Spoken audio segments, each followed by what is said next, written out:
Raul Labrador took a trip through the Pocatello area today to spread what his campaign is all about.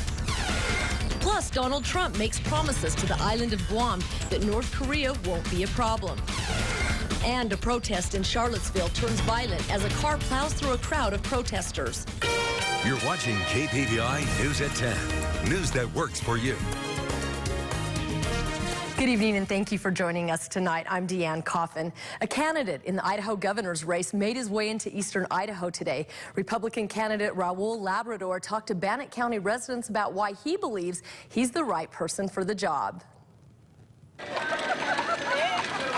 Congressman Raul Labrador started off his visit with an appearance in the Chubbuck Days Parade. Those that know of Congressman Labrador says he has their vote. Oh, it's yes for me. He's a great man. Full of integrity. That's what I like about him. And there's those that are still unsure about their vote. I don't know enough about him to make a decision at this point. But Labrador made his way through the Gate City so people could get to know him.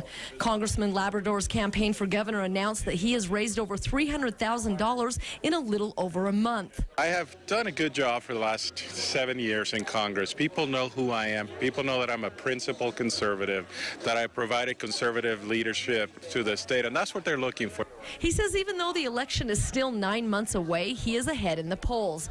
He says Idaho has been lacking leadership in the governor's office. You don't have somebody there who has a vision of what we should do with business, with schools, with education. And what we need to do is make sure that we put Idaho first, that we look at our tax system. We have one of the highest tax rates of all of our neighbors, even though we have the most Republican legislature. We have too much regulation. Regulations, he says, the federal government created that resulted in health insurance and health care costs going up. It's not Congress's problem, because the insurance companies got behind Obamacare because they knew they were going to be subsidized. And what we need to get rid of the regulations so we can bring the cost of health insurance down for all Americans.